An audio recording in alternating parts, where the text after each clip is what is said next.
real conversations, and some hard truths. Gangs, drugs, and guns. Giving a voice to those willing to sacrifice. We have stories that need to be told. We have lessons that need to be taught. Protect and serve. Welcome to The Quiet Professional. Welcome back, everybody. Nathan Romas with you again. Lately in the news, there's been quite a bit of stuff on national security, and we see a lot of local news here in Edmonton, but kind of across the world on things like hate crimes and extremism. So for that, I've got a subject matter expert on the program here to discuss these topics. We have Mubin Shaikh with us. Mubin is a former undercover human source for the Canadian Security Intelligence Service and agent with the Royal Canadian Mounted Police Integrated National Security Enforcement Team. Super long name. Here, he worked infiltration operations, including the Toronto 18 terrorist cell. Mubin was then involved with infiltrating ISIS social media networks from 2012 to 2018. He is a subject matter expert for the U.S. Joint Chiefs of Staff's Strategic Multi-Layer Assessment Team and participated in supporting anti-ISIS activities. Mubin has spoken to the UN Security Council, U.S. Senate on Homeland Security, and the Canadian Standing Committee on Public Safety and National Security, as well as several other organizations. He has a Master's of Policing, Intelligence, and Counterterrorism, and is currently a professor in the School of Public Safety at Seneca College and a counter-extremism specialist for the renowned NGO Parents for Peace. So, quite an impressive background. Welcome, Mubin. Hey, thanks for having me. We were talking a little bit before we got started here, but we got to talk about you to start off. So, you got quite the career accomplishments, and I mean, you're talking to some pretty high-level people. If you could take us right back to the beginning and tell us where you're from and about your childhood and growing up. Yeah. So, you said you want to talk about me, and so careful what you wish for. I'm born and raised in Toronto, Canada. My parents are Indian background. My grandfather was actually a police officer in India, working in the Criminal Intelligence Bureau. Actually went undercover as a Hindu monk, basically a Hindu pundit, because the local pundit, he had orchestrated a murder of a family. And so he basically worshipped as if though he were a Hindu priest, just so that he could get this confession from the guy who orchestrated these murders. So it kind of runs in my family that this sort of stuff came about. My grandfather sent my father to the UK to study in the 50s. So he studied electronics in St. Albans, just outside of London. And there was a job fair. Bell Canada was offering, positions. And this is a true story. He actually walked in, and the person who was holding the session thought he was the IT guy. And because he ended up fixing the projection screen that they were using at the time, and then sat down, and then to, the facilitator's surprise, he was actually there for a job interview. So he got the job. He settled. He came over to Canada. And this is again, early 70s, mid 70s. There's a lot of Indo-Pakistani migration at this time. In the 50s and 60s, it really went to the UK primarily. Of course, because of, colonial histories, and that's where the labor demands were. So my dad came here, set up shop with Bell Canada, worked for Bell Canada, retired after, I think it was 40 something years, can't remember. We get an employee discount, for our internet, TV and all that, all legit. So I got no problem saying it. But just, this is, he was, an Indian kid, really, who was sent to Britain, got a little bit exposure to the West, came here, set up shop, and I was born here. Now, also one of the things that happen with these Indo-Pak communities is they tend to replicate a lot of the cultural programming and events that they have, and where their kids are basically raised in. So in my context, it was going to Quran school, so very, if you can imagine the stereotypical madrasa, in Pakistan, Afghanistan, it's, kids sitting on the floor, rocking back and forth at wooden benches, reciting the Quran, but not understanding what they were reading. And any, the understanding of it was, of course, left to the cleric and the teacher who was there. So in the evening time after school, we would do 2 hours a day of this Quran school. Of course, in the daytime, I went to the public school system. And what I saw was a complete, opposite perspective. One was a caring, nurturing environment in which, there was diversity. There was, I had fond memories of my teachers, but juxtapose that with the Quranic school I was going to, it was an abusive environment. You were beaten, slapped, punched, kicked, put into stress positions. It kind of introduced the idea that religion is something violent in my mind. Mm-hmm. And so I'm carrying this black and white, one side, the other side. And this is laying the foundation for an identity crisis that's going to hit me in high school. So what happens is, when I got to high school, I actually joined the Army Cadets. All right. I actually joined the Army Cadets. And believe it or not, I used to be a very introverted, kid, right up to about grade 7 and maybe even 8. I had the Brill cream hair when I had hair. Just went home, I would live right down the street from the school, didn't socialize with anyone, whatever. The last day of grade 8 is when the Air Cadets basically came in and gave a presentation. And so I checked them out and then didn't follow up with them, went to high school. There was a kid in my class. He happened to be in the Army Cadets. So he was like, join the Army Cadets. So I ended up joining the Army Cadets. And why I mention that is that is another peer group and value system that's starting to impact on me. Mm-hmm. So now I have this religious background, cultural upbringing, joined the Army Cadets. In high school, I wasn't bullied. I wasn't picked on. I wasn't a victim of racism. I lived a pretty cliche high school life. Like, we were the cool kids of school, and my friends, they were in a metal band, and we were not even old enough to drink, but they were winning all the battle of the bands at the local bars, like in Toronto, downtown Toronto. Mm-hmm. So it was a great experience. And so drawing from that, I decided to have a house party at my own house while my parents were out of town. So my father, being, of course, the responsible adult, had told his brother, his oldest brother, the uncle, to check on the house while he was gone. So in the middle of this house party, my uncle burst through the door. I mean, like SWAT team, emergency tactics, and my life came crashing down before my very eyes. I was humiliated. I was guilt tripped. I had defiled the home. I had dishonored the family. And so I thought to myself, the only way I'm going to salvage this is for me to, quote unquote, get religious. And so what that meant was to immerse myself in the practice of the religion. So I would join a group called the Tabligh Jamaat. Now, the Tabligh Jamaat is an apolitical group. They are not extremist at all. They are fundamentalists. They do have a really old world view, and that's largely because the main adherents come from Indian, Pakistani, and Bangladeshi backgrounds. And they're still very patriarchal, misogynist, it's old world mentality. And they do this thing. You spend 2 months in India and 2 months in Pakistan, and you stay in the mosques. You just go around the localities and you basically encourage other Muslims to be more practicing. All right. Mm-hmm. Not extreme. It's just, you pray, you fast. This is what God wants of you.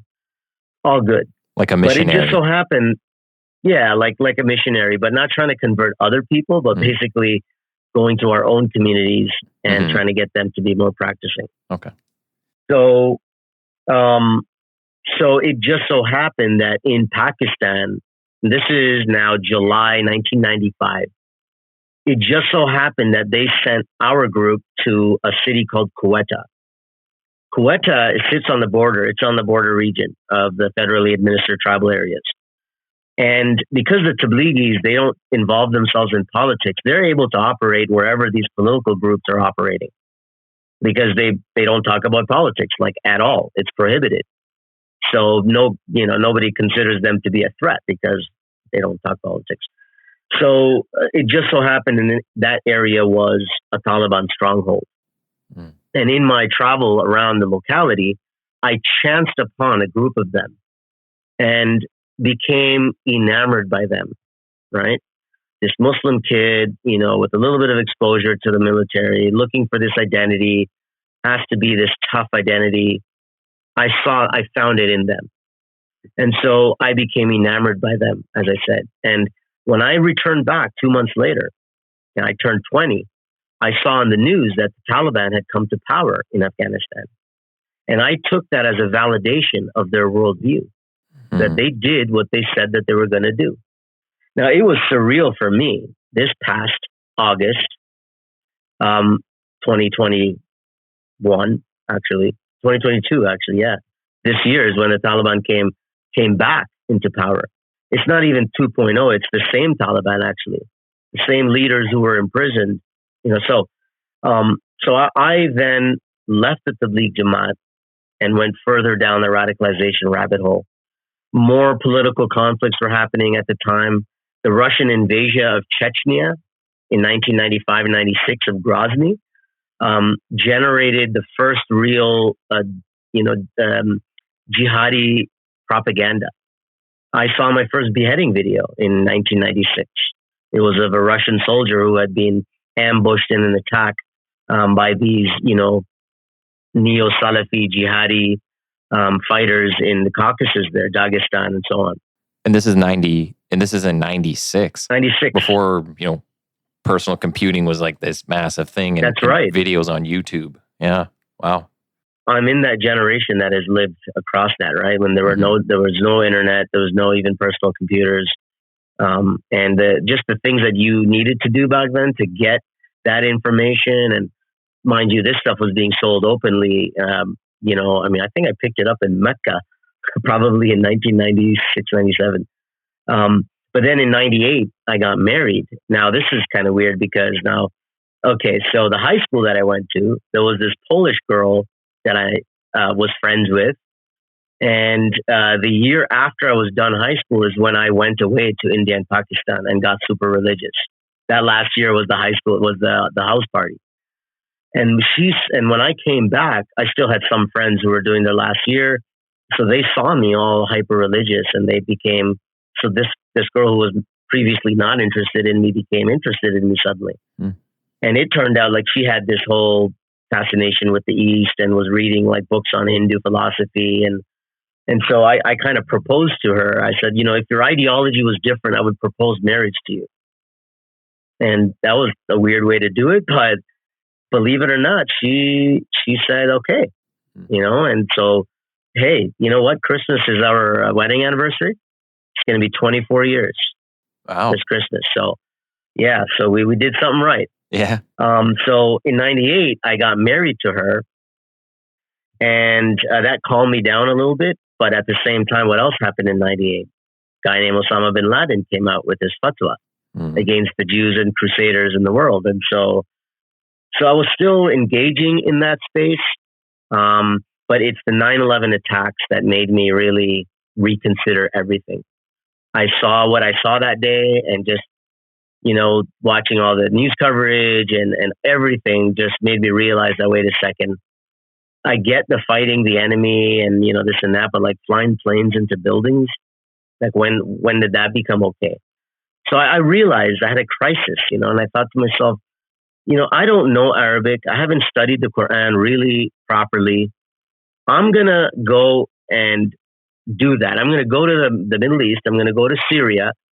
And why Syria? So, I thought about going to Saudi Arabia, but I was like 25 by this time. And the Saudis, they don't like people that old because that's too old, quote unquote. You can't, indoctrinate somebody at that age, okay. I guess. I didn't go to Egypt because it was too expensive at the time. And it just so happened that there were some construction workers at the mosque two of whom were from Syria. And one of them basically said to me, he's like, look, if you're going to study the religion, I have a place, you can live there. My sister's family lives just around the corner. They'll help you. So I figured, hey, I guess I'm going to Syria. And so I would go, stage up there first. And I sold everything, my car, my furniture. My wife stayed at her parents' place for a bit, and then they came up and joined me. I lived there for 2 years. First thing I did actually is I registered with the Canadian Embassy in Damascus, which you'll see, of course, how relevant that is later on. But I registered with the embassy. I wasn't there for anything other than to study. I was teaching English as well, making some money at the same time. And I became, first I through a deep study of the scriptures, I realized how wrong these extremist interpretations were.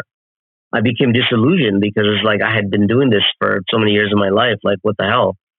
And I realized, man, we actually have it real good in Canada. I had a newfound. So what's happening here, if I can kind of self-psychoanalyze, is I'm regressing back to a time when I thought that my values were more stable. And I really think the Army cadet, that experience really helped because I knew things like, February 14, 1965 is the day that the flag was proclaimed the official flag of Canada. It is 14, right? Not 15. Just civic-based stuff that gave me that hook into the society that allowed me that when I came back in 2004, I realized, wow, you know what? It's really good that where I live. The horror stories that I heard about what would happen to people over there if you criticize the government, and real horror stories of being black bagged and disappeared for 7 years, right? Where are you getting your information throughout the 90s? And, dial-up internet's still a thing today, but I mean, that's right. How are you getting enough information in to really affect you? But I don't know to what extent it would have been, but yeah, how are you obtaining all these things at that time? Good question, because you said dial-up internet, so I flashed back to, I think it was 92, and it was AOL chat, Yahoo chat, and all that stuff. Yeah, I was actually involved. My typing speed went from 20 words a minute to 50 words a minute, I think, just because of, I'm not exaggerating, so there was the whole chat room dynamic that was definitely happening at the time. I mean, I can go back to when it was still bulletin board systems, and one of the first things that people would download is the Anarchist Cookbook, right? Yeah. I mean, I can still remember some of the articles, not going to say it because obviously we don't want people to make bombs in their homes, but some pretty bad stuff that should not be online. Should not be online. So there was some of the chat room stuff. TV, I guess, was, I remember watching the one of the Gulf Wars, I think the early 90s one, 91. So that sort of stuff was around. The CDs started to come around in the later 90s. So that was, you could, one of the things that, because I'm sure we'll jump into, because I come back in 2004 and that's when I get recruited by the service.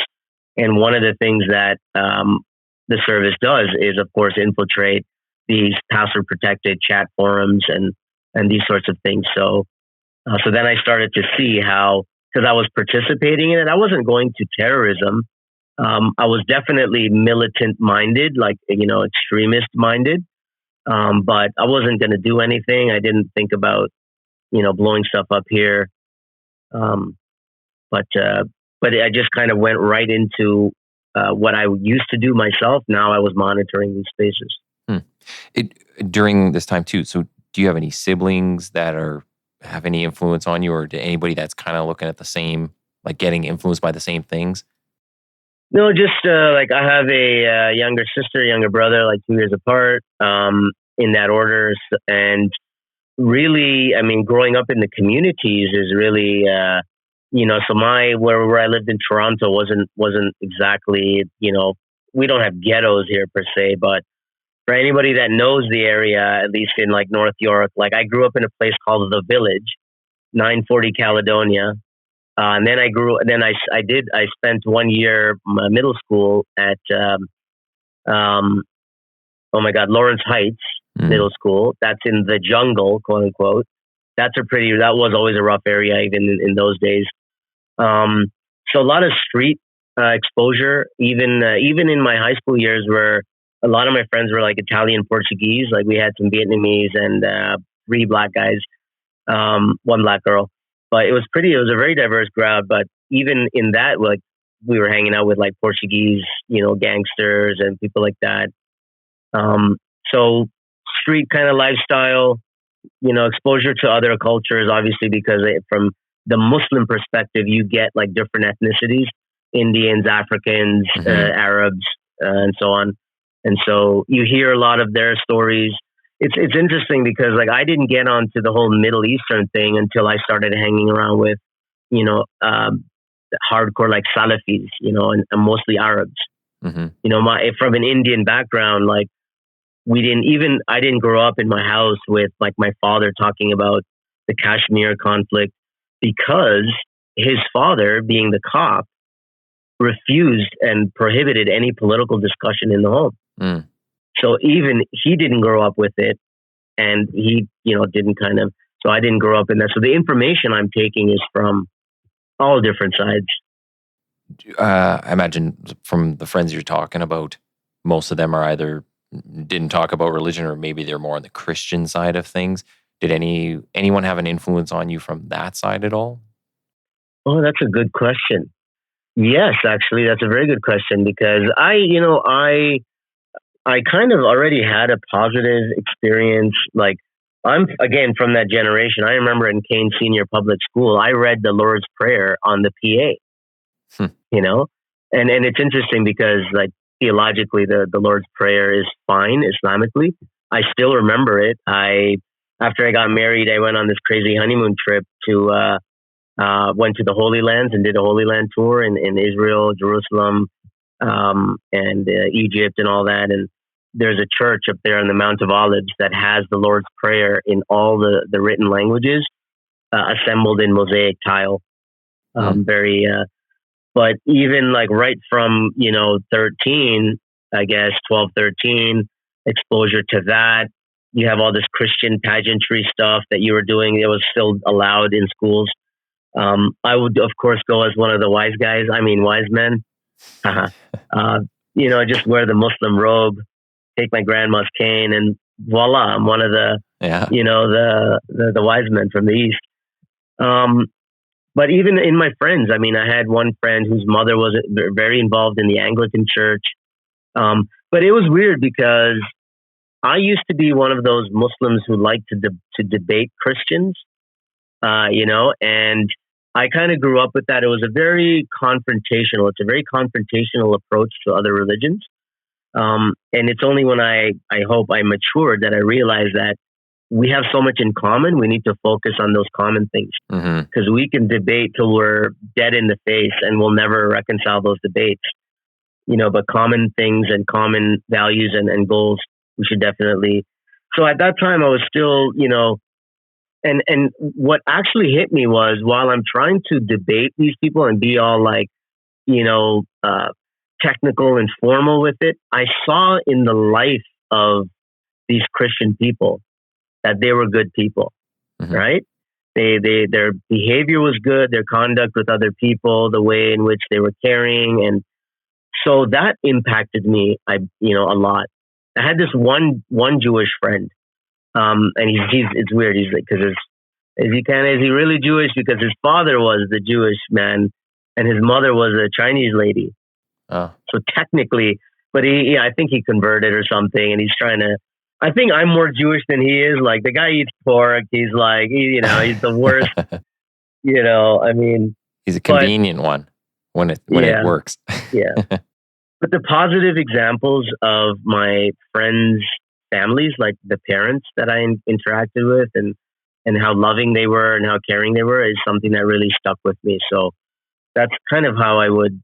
It makes it harder, if I can be kind of blunt, to kill people when you like them, when you know them, and you've had dinner with them. Yes. So that's the one thing that I always found interesting about debates on religion. and I am no scholar in this stuff by any means, because I find it all super confusing, and there's a million of them out there. Is, yeah, like you're saying, there's so much in common. So I find it kind of funny that there's so much debate about, this one's bad or this one isn't. When, to me, as maybe just a completely ignorant person, when I'm listening to people argue this, it's like, isn't like 90% of what you're saying the same thing? Just one person says this person was the better one and that one was the better one. And it's like you're saying too, you can look at all these different religions and everybody still manages to raise a family and have good people in there. So, it's where's the extremes and who's taking it to these extremes. I guess that kind of comes up in the like a free speech debate too, as to whether what are you going to kind of put a cap on, and what are you going to allow people to do or practice or say or preach out there. But yeah, it's like, I have friends of all different backgrounds, races, faiths, and everybody seems to make it work somehow. So I don't think anybody really has the right answer, but I don't think everybody's, out to do the wrong thing necessarily. There's a meme, I guess, of course I got to go to the meme. That's the culture we're in. But it's like an atheist, a Jew, a Muslim, a Christian, a Hindu, a Buddhist walk into a cafe, order coffee, have good conversation, because that's what happens when you're not an a-hole. Yeah. That's right. And the whole religion debate, I mean, it really doesn't. I mean, let me do it this way. At the core, there either is a God or there's no God. All right. I mean, we'd say there can't be gods because they'd always be fighting with each other all the time. The three main religions, Judaism, Christianity, Islam, all believe in one God. Okay. That's the creator, right? Other people, they call it, different names. Mm-hmm. Indigenous cultures, the creator, right? The maker. There's a core concept that everybody knows. It's the creation argument. That all this stuff didn't just pop out of nowhere. It's not random. The amount of infinite exactness that is required for the universe to sustain itself, it just, you might as well just say the letters of the alphabet can randomly fall into Shakespeare. Yeah. Okay. So the creator argument, I think, is sustained. I think it's a strong argument. Then people get lost in the details, right? One guy claims this, another guy saw it from their perspective and said this. And yes, you were going to see all kinds of, common values and common teachings that everyone has. You're going to differ on some things, right? And that's where you need to kind of start to make a decision on which one, resonates for you. But like you said, at the end of the day, people end up having families. They have the same fears that we do, anxieties that we do. And it's like, the world is mostly good. I know that's hard sometimes when we consume only the bad. Yeah. Right? Especially like in what I've been doing, like, I've just been consuming the most evil of the world. And I look for the good in the world. You have to do that. Otherwise, if you're not living life and loving life, then you're losing. Well, and I'll say, I keep track of some of the stuff you put up on LinkedIn, and you give it to both sides equally. Yep. So, yep. Yeah, it's like, and that's the kind of perspective that I appreciate when people, you're not just steadfast in, I just believe this and these are the greatest. It's like, no, everybody screws up and everybody's screaming and shouting when they shouldn't be. So I like some of that work. One thing before we get kind of back on to your career, since we're kind of in the whole religion talk here, are you currently, like, do you practice anything? Yes. Yeah, I'm still Muslim. I'm Sufi Muslim. Sufi is like the Sufi are like the Jedi of the Muslim world, and the Wahhabis are like the Sith. Okay, best analogy to use. So yeah, I'm from the Sunni sect, the majority Sunni sect. The Sunni sect has 4 schools of law. It's just basically where do you hold your hands in prayer, So I come from the Hanafi school, and then Sufi orders or Sufism is just basically a specialization that just focuses on inner self and mystical practices. So I do that. I think my rosary is here. Should be here. Oh. Here's summer, I promise. Yeah. So yeah, I do practice. Do you kind of and I don't know if this will be within your realm, just comment on, tell me if it's not, but I watch some programs that are, I say, more the conservative type, but they always talk about Islam and say it's a violent religion. Mm-hmm. And then there needs to be some sort of reform. And I guess Christianity has gone through a reformation. Right. What would you kind of say to that? Yep. So I've heard this question a lot. Okay. So let's do it this way. Now, you know me, I'm going to be brutally honest. I think, there's a wonderful Islamic scholar. I mean, he's died. He was like a recent guy by the name of Ghazali, because there's a classical medieval theologian called Ghazali who was involved in the whole philosophy, Islamic philosophy and all that. I'm not talking about him. I'm talking about a more recent one. And he says half of all the disbelief of Islam in the world is due to the bad actions of Muslims. Mm-hmm. Okay? So that's how he frames it. So now Islam. So what is Islam, right? And so when people say, Islam is peace, well, literally no. Islam literally means submitting your will to the will of God. That's what it means. Islam, silm, salam. When we say salam alaikum, peace be on you. Mm-hmm. So Islam, it's taken from that root, right? So that's why people might say Islam means peace. Okay, but it means submission to the will of God. The practices of Islam, are simple. Believe in God, pray, fast, give charity, and go on a pilgrimage if you can. Okay, that's Islam.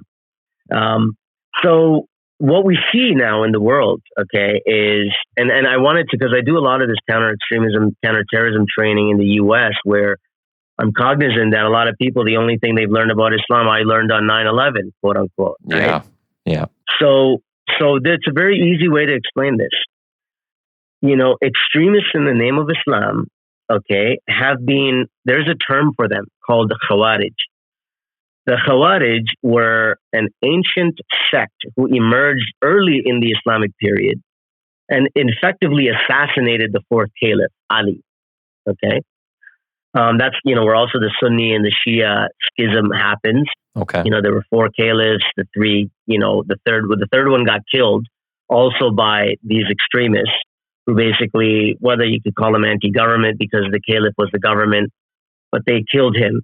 And then in that chaos, Ali was supposed to be the leader, but some people said, well, hold on a second, blah, blah, blah. So the Khawarij ended up killing him as well. The Prophet, peace be upon him, referred to the Khawarij. They would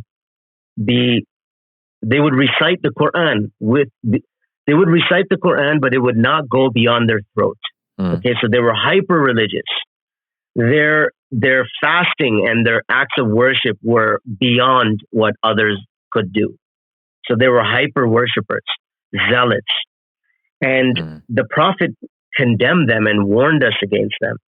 They will come in the costume of Islam.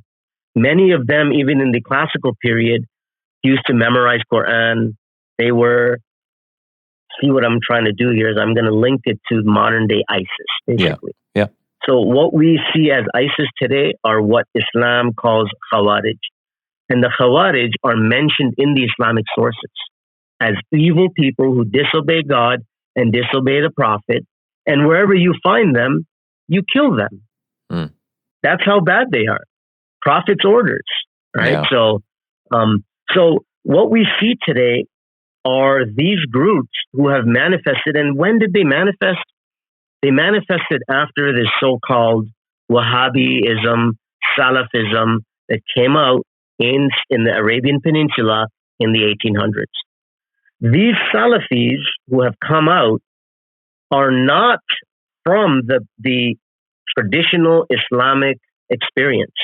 They don't adhere to one of the four schools of law, which is the vast majority of the Muslim world. And this is what the Muslim world has done for centuries. Sufism, which was a normal thing within Islam, suddenly, according to these zealots, it's apostasy. It's blasphemy. You have to kill them. You have to blow up their sites. You have to kidnap their women. You have to murder their people. So So what we are seeing today is, and unfortunately, this is what people, because they come in the costume of Islam, that people think, well, this is Islam. ISIS comes and they're literally quoting the Quran. So people are saying, well, look, that's Islam. But what you've missed is that, well, Islam actually warns you about these people who will quote the Quran, and you will know them by their fruits, right? If I can borrow the Christian phrase, right? They murder, they kill, they destroy, they offer nothing. Islam, I mean, anyone who has studied anything about history and science and this and that, the great contributions that Islam made, to science and to civilization, a lot of the European Enlightenment was precipitated because of that. Yeah. Because the Muslim, the golden age, quote unquote, that's the dark ages for Europe, right? And it's only with, and yes, of course, Muslim expansion. I mean, it's an empire. It was a strong empire. I mean, just like the Romans, they didn't spread by rainbows and lollipops, right? Yeah. I mean, they took over places, absolutely, right? Some other places they didn't, like Islam in Southeast Asia, for example. There were no military sent to Asia, but businessmen were sent there, and because of their good, honest conduct, Islam spread there, right? In India, even Islam spread by, initially by the Sufis, but later on, when you get the Mughal kings, like they were brutal. They killed Hindus, they killed Sikhs. I mean, some were good, some were horrible, right? So you get good and bad even throughout the history. And this is something that I even look in my, Muslim perspective, and people say, oh, the West is in wars in the Middle East and blah, blah, blah. It's like, hold on a second. Muslims, we did the same thing. We projected force. We showed up with navies and militaries. We laid siege. We did all that stuff. I mean, I say to military officers in the U.S. even, you want to learn about the history of conflict and war in the Middle East, read the Bible. Yeah. Yeah. So if we accept the fact that, everyone's poop stinks, okay? I don't care what background you come from, what religion, nationality, everyone wants to, create this glorified mythological past where we all lived happily ever after. Sorry, it doesn't exist. So when we take that realist, borderline cynical view on politics and religion and human civilization, I think you can manage life more easily because you realize that this is all part and parcel of our civilization. Well, and most people, I think, when they get into the screaming and shouting of things, they don't really know what they're talking about, and they're oversimplifying a lot of things. Like you're saying, there's a whole history on both sides. There's a lot at play. Even now, like politics is it's insane. A poison. It is a poison. So flee from it as much as you can. Yeah. And I mean that because, like, for us, people like us who we like to, it is about knowing, if I can put a capital K on that. Like, this is like also like what Gnostics is about. Gnosticism is about, like, having knowing truth and attaining truth. And that is really through critical thinking and looking at things on a very factual basis, not so clinical. We cannot completely separate emotion. We're human beings. It's part of us. But the bad thing about politics is what it does is it frames information, truth, not around facts per se, but around political platforms. Yes. And that's a problem. It's just like religion in one sense. It does become a tribalism in one sense, right? Yeah, you got the red versus blue, left versus right. That's right. It's very dangerous because, like, it's like your tribal chief and my tribal chief, your watering hole and my camel's watering hole. It's like, no, like, forget the camels. Like, let us drink. Yeah. So avoid politics as a poison. Good points. So maybe we'll get back to talking a bit about your career. So we left off kind of around 2004. Yep. Returning from Syria. We're talking a little bit about, and being recruited.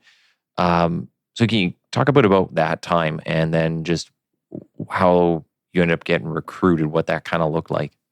Yeah. the first week that I'm back from Syria, or shortly after I had returned back, I'm reading the paper when we used to do that sort of stuff. Front page of the paper, Mubin has been arrested on terrorism charges. He's the first Canadian arrested under the relatively newly minted Anti-Terrorism Act of 2001. Mubin was arrested in connection with the 2004 London fertilizer bomb plot.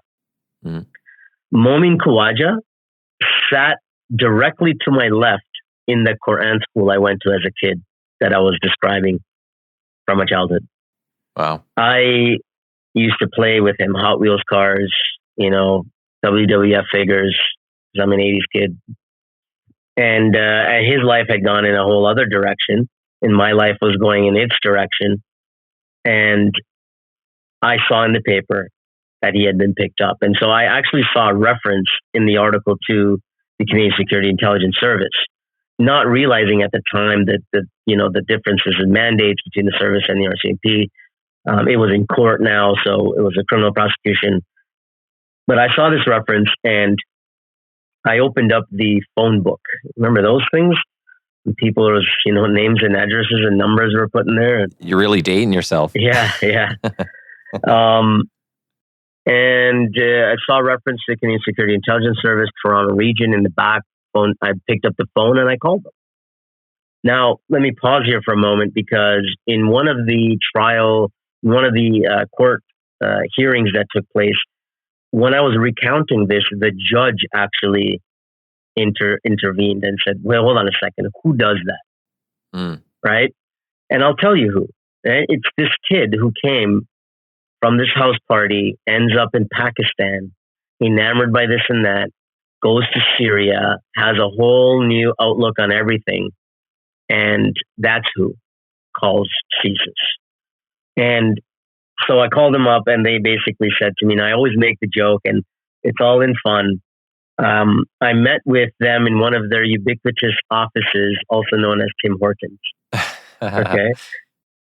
And government looking guy came by, we talked, I told him my life story, and he just put to me, look, I like the way you think.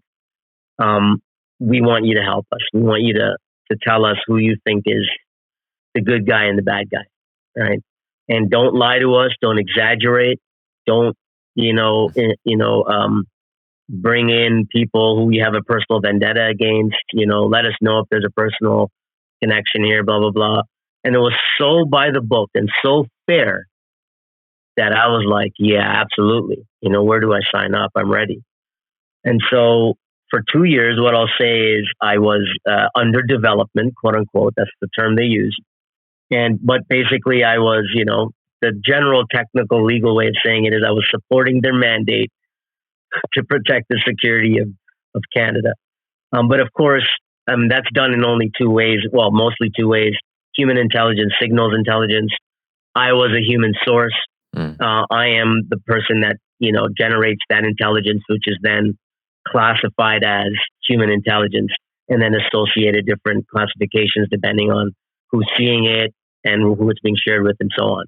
But I'm right at the on the cement. Rubber meets the road. Yeah. Where should I tell this story? I'll tell a story. I'll strip of its indicators, of course, but and of course, CSIS will never confirm or deny anyway. So good luck trying to find out from them. But it's funny because for me, it was really not, glamorous or anything. It was just like work. Like, I'm just doing this is what we're doing. Okay, very serious, I didn't even think of it like that, but there were, some instances where it was, I'll dispense with the story, but let's just say it was a lot like the movies at times.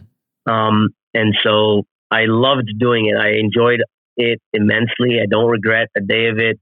I only wish, in one sense, I hadn't gone because, with the service, when I finally was sent into the Toronto group at the end of 2005, it then traversed over to the RCMP as an RCMP investigation. And that basically presupposed that my identity was going to get exposed. And so I couldn't, of course, do this work again. But I had to make a decision even at that time. So 2 years I was doing all these infiltration operations in password protected chat forums, going to the homes of the target, having a family dinner with them and, mapping out, the house. Yeah. That was the story. Basically, I went to the bathroom and I had mapped out the house and came right back into the bathroom quickly and ran flushed the toilet, ran the thing and came out and there he was, and he could have caught me at any point. But so just cool stuff like that. And then one day they just told me, look, these guys, this is what they're up to. Find out what they're doing. And I was the level of source that I'm not told anything. Mm-hmm. Here's their names, here are their photos, you tell us. And so they had tried to insert people, and I love how they work because in 2008, when the judge trial was taking place, I received a disclosure only to learn that 9 days before I was sent in on November 25th, 2005, that CSIS already knew that these guys were planning a camp and they were inviting people to the camp. So I like how they sent me in clean. And guess what? I got recruited by them and invited to go and participate with them in this training camp. Wow. And conduct these attacks and so on and so forth. So that's what made it the police investigation. It traversed over to the RCMP's INSET unit. That ran for 6 months. More information collected. The signal stuff. So this is on the police side, intercepts, audio and video, both from me and from the police themselves. Producing then source debriefing reports, which are then entered as evidence in the courtroom. So the arrest happened in 2006. Spent 4 years in court. Youth preliminary hearing, adult preliminary hearing, youth trial by judge only, abuse of process motion, and then trial by jury of 3 remaining accused. Jeez. Yeah, court processes. Easy stuff. They're sure long. So during this whole time, do you ever find that as you're going through and you're meeting with these people or chatting with them online, is there anything that you found was either, we'll say, like tempting or might have hooked you back into thinking the way you did back when you were overseas? Yeah. So de-radicalization, all right, is a full cognitive shift away from one's previous views.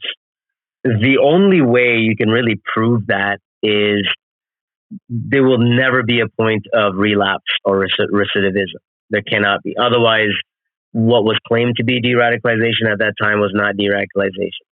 You could have people who are disengaged, so they're still playing with the ideas. Okay, so they do run a risk of going this way and that way. Like me, for example, after I got married in '98, I think because my intimacy needs were met and I was going to have a family now, that calmed me down a lot, and so it took a lot of the motivation and opportunity to engage in that sort of stuff. And so I continued to engage in that sort of stuff because there was still something missing. So you can have that, but I never went through any of that. After my time in Syria, I was completely cleaned up, of these extremist views, because we went through like verse by verse, like letter. We broke it down into letters even. So once I had realized, how I was convinced from that cognitive perspective that this was the correct interpretation. So even when and it was kind of weird because I could recognize that the way these guys are talking, I used to talk. I would laugh a lot when I would see their things because I was like, oh my God, like how stupid it sounds now. But that's exactly how I would talk.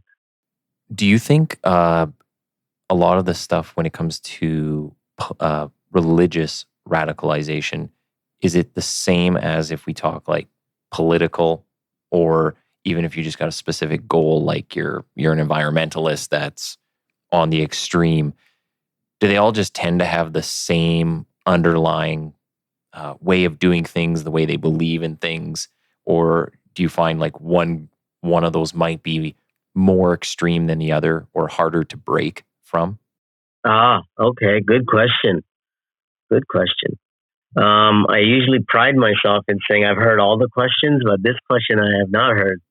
Okay.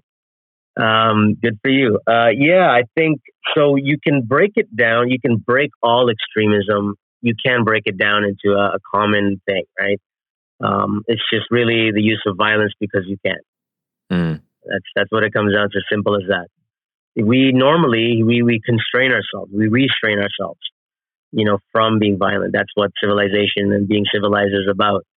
But I think any kind of religious extremism is going to be more extreme than non-religion. And why that is?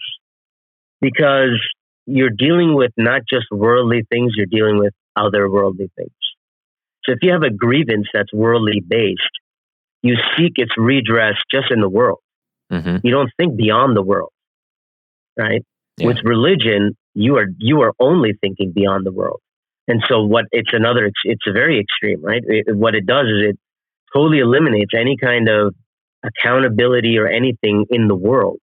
So you don't, even if you have grievances, you'll never redress them because the world is just so bad that, that's why extremist people get caught up in this loop, this infinite negativity loop, mm-hmm. because that's all they see, and that's all they're looking for, So generally speaking, religious extremism is like that, and it manifests in different ways, right? Like, and throughout time, like we can, people, I know, like, especially in the Christian Muslim context, we talk about the Crusades a lot, right? Well, okay, again, the Crusades have this, there are two sides to it. I'm not saying, I'm not pulling a Trump on Charlottesville rally here, but find people on both sides. But I'm saying, you have to look at, yes, Muslim armies and Muslim forces were making it difficult for Christians in the Holy Lands. Absolutely, that was happening. But at the same time, the Christian rulers who came in to help the faithful, it wasn't so much that. It was also, taking property and expanding reach and, mm-hmm. Getting money to support their wars. And so everybody was getting their piece of the pie, right? In that sort of thing. So in the way in which Christian powers interact with Muslim powers, I think this is important. And this has been happening ever since, Islam came about and clashed with the Byzantines, and, it's been going on forever. Okay. In the Middle Ages is basically where the break happens, where you see this ascendancy of Europe, because you've had, the Ottoman Caliphate, powerful for so long. It's been doing whatever. The Muslims still run, control Jerusalem, right? Much to the chagrin of, so today, you have, you don't really have a problem with Muslim armies, meaning from like these nation states, right? You have it from these zealot groups. Mm-hmm. Okay. Christian extremism, what does that really look like? Christian terrorism, is that even a thing? Right? That's a good, and a lot of people will point to, there's the Lord's Resistance Army in, I think it's Uganda, right? Yeah. It's a bad example because that's more an African specific thing. It's really got nothing to do with Christianity. It's just because the cultural upbringing of Coney there. So what does that really look like? So you can say, Christian armies, it's funny, and let me make the joke here, like the CIA, the joke is it stands for Christians in Action. Oh, really? Okay. I've never heard of that. I'm going to have to look that up. Yeah. And I have some CIA friends who I'm a business partner, and he's very Christian, and there's nothing wrong with that. I'm a believer too. We have the same, so I support that sort of stuff. But when you hear about things like during the war in Iraq in 2003, and Donald Rumsfeld is putting Bible verses on defense memos that were being circulated in the White House. Do we attribute Christianity to that? We look at the stuff that you're seeing in the U.S. right now, like hyper evangelicals is what I'll call them. And I'm sorry to say, like, I don't consider them Christians at all. Like, they're just, I don't know what they think they are. Like, they're just sold on a myth. But real Christians, I think, if I can use that term, real Christians, Catholics, Protestant, denominations that are like doing works good works. Of course, you believe in Jesus, that's great, but faith without works is dead. And so are they Christian extremists? Like they, and I'm asking hypothetically. I don't believe personally that they're extremists or like Christian terrorists. You don't have that. Like you got to be blowing stuff up and killing people, at that level. Like that's what we want to, that's our benchmark, right? Yeah. The bodies, right? Even now with this like attention on domestic extremism and far right terrorism, that it's fair because in the U.S., white supremacists, because they're not charged with terrorism offenses, they are killing more people actually, right? The jihadist thing has kind of gone down, but when we say that, we say not including 9/11, right? So it's fair that, the U.S. has had an issue with, anti-government, far-right stuff for a long, long time anyway, but they're not blowing up schools and hospitals and things like that, like jihadists are. And so I do see, the Khawarij as a particularly more, evil type of extremism than others. Yeah, and you know what? That was kind of one thing I was going to ask is, what can you see one as more, I'll say, bad than the other, where you have these groups that are like operating in Africa and then in the Middle East, like they're well funded. They're funded by governments, and that's how they get all these explosives and different things. But then, locally, they'll say there's hate crimes, and we've got these groups that are, going out and either beating people up or spreading hate. But I see that, like, you don't really see the groups here that like have funding of any kind, and they're like 10 dudes who show up to protest stuff, and they're not really like calling people to the cause. Nobody listens to them. Maybe like the one lone wolf who it doesn't have the friends, like the stereotypical person following that. But then I think your example is actually one of the most unique ones I've heard, where it's like, no, I totally lived a normal life and I had good friends, and but I still heard that calling. Like they get their hook in you somehow, and then you go off to that group. And it's like, well, that's a much more powerful way of doing things. And now with social media, you see all the videos they put out, and like they got like a full marketing team for these groups. So it's like worldwide, or would you say one? I don't even know if it'd be religion, because sometimes they conflate things and they're mixing things. But yeah, it's just different. Maybe I won't even ask if one's worse than the other. It's just different. Well, it's interesting. It's easy answer for me because from the Islamic perspective, the Khawarij are the more evil. And a lot of this, I know it's I get a little not preachy, but just references, biblical references of the apocalyptic tradition, stuff like that. The Khawarij in the Islamic sources are associated with the advent of the Antichrist. Okay. Now, I don't know how many, I hope, I know a lot of Christians don't know this. Muslims and Christians disagree as to what happened at the cross. That is true. But we both agree that Jesus was raised alive to God, that he remains with God in stasis, and that he will return again at a point to be determined after the advent of the Antichrist. That's what we believe as Muslims anyway. I'm pretty sure that's what the Christians believe too. And the Christ will come, slay the Antichrist, and blah, blah, blah, and we all live happily ever after. And so that's a big deal, what that says, I think. From my perspective, and I think from this shared theological religious perspective, is if a group is being associated with the Antichrist, then I'm safely going to assume that they're the worst kind of group. Yeah. Okay. I know tactics wise, if you see, my God, some of the stuff that those narco traffickers do in Mexico, it's worse than ISIS. Oh my God, I don't even want to describe this, but I think some of us have seen the videos and well aware, like they are very, very horrible. Their guys go to church every Sunday. Yeah. They wear the rosary and they are invoking this saint and that saint. I mean, 6 ways to Sunday. Mm-hmm. Are they Christians, right? No, they're not, right? So just switching back to I do believe the ISIS type are the worst. And this is one of the reasons why, associated to the Antichrist is why their two main targets are Muslims and Christians. Okay. That's who ISIS kills more than anyone else.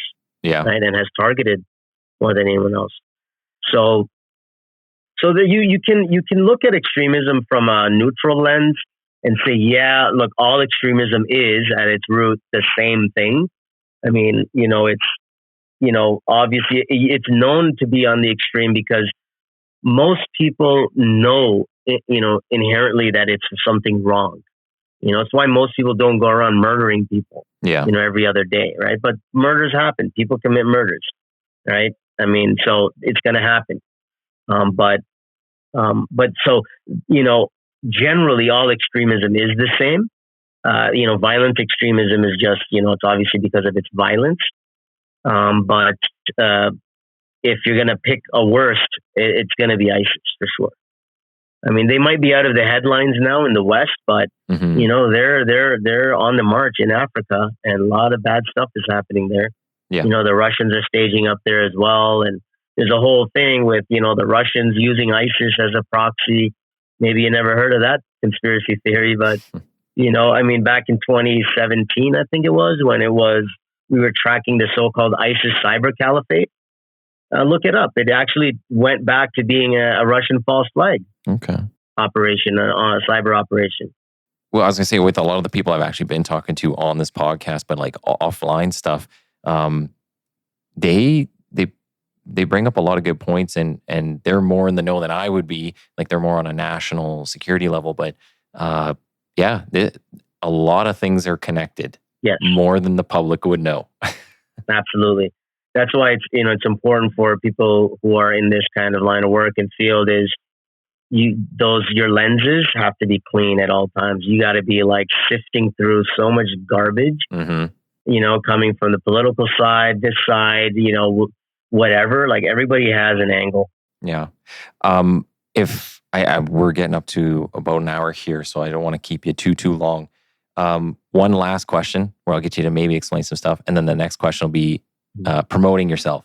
So, just in the national security realm, when you look at Canada, how we do things, the laws here, how do you find our performance in this realm when it comes to terrorism, hate crimes, extremism? Are we doing good? Are we doing bad? What needs to change? Easy question, because Canada is awesome. Okay. We are doing as best a job as an advanced, sophisticated society can do, a progressive, inclusive society can do. You look at the rest of the world, we are we're in a bubble in North America, in this Western space that we live. Everything is so advanced, so, ahead of everywhere else, that I find that we've kind of become spoiled in one sense. We have everything. We have all the freedoms in the world.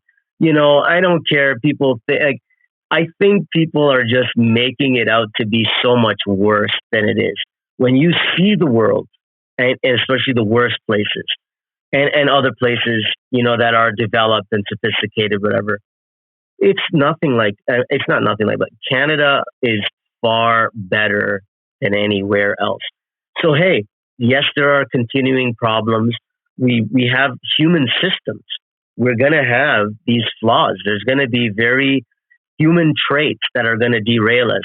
Basic human traits: greed, envy, the 7 cardinal sins. You could just stick to that. It's true. That is what causes problems in society. So we will never be completely equal, or whatever it is we're trying to do. It's very altruistic, very idealistic. And I'm just saying that it's better here than most anywhere else. So whether it's, I know, especially people have been, for partisan reasons, they're like, oh, Canada, it's finished. It's like China. It's like this. Like, come on. Like, that stuff makes me laugh because, Yeah. look, I lived in Syria for 2 years, okay? You don't know what a police state is, okay? We're nothing close to a tyranny, Mhm. but you don't know what those words mean to be throwing them around so lightly. We can be upset. We can dislike, whoever was in power or whatever. I did a quick thing just to kind of illustrate the point, with threats against Trudeau versus threats against Harper, Mhm. okay, former prime minister. And yes, there was, obviously, I mean, Trudeau had more, of course, but when I saw the things, like, both sides, they did this. They accused Harper of being a traitor and selling out the country and this and that. And I was just like, you could just switch the names out and it would be the same Yes. claims, right? So, you know what? It is not as bad, and the world is crashing down, and society is, Canada is, it's not what it used to be, and it's like everyone is so sad and crying over. No, it's not. Go out, enjoy your life, get off of social media. Yeah, well, yeah, that's the big thing too. Stop living your life 2 sentences at a time or just through the headlines. Read, Yeah, it's horrible. talk to people, or listen to podcasts. That'll help. So I just want to give you the last little bit here to just kind of say where people can follow your work. If they need to connect with you, how do they connect with you? Well, I got rid of Facebook because of these angst that I was getting while I would go on social media. Certain platforms kind of gave me certain vibes. Mhm. And the Facebook, for some reason, just wasn't like, I just didn't have the time to hear, random Joe Schmo's opinion about, this or that, especially at counterterrorism. Mhm. Everybody's got an opinion. It's just, I didn't have time for that. I have kids. I'm trying to work. I'm trying to do good. I'm accountable with my time. Everything that I do has to have a purpose. Mhm. I am really obsessed in my space. I don't watch TV. I don't even watch sports. I know I'm ashamed to admit it. I do watch UFC here and there, but I do Muay Thai, like 4 days a week. I go with my kid. Like, I like spending time doing things that actually help my life. And so Facebook I got off of because it doesn't help my life, made things worse. Twitter I just recently got off, largely because it was getting like that too. But this Elon Musk, I'm sorry, he's just a nut job. It's really just again, living life with 2 sentences and like in that many characters. And some people who don't have a life and they're just online all the time. And I don't have the time for that. I don't want to do that, Yeah. So LinkedIn is the only place that I exist now. That's where you can find me. Awesome. Well, if you want to just hang on for just a minute, that's why I say bye offline, but I want to thank you on here, say thanks for coming in, educating us, and speaking some truth. Right on. Careful what you wish for. Thanks for having me. Thank you.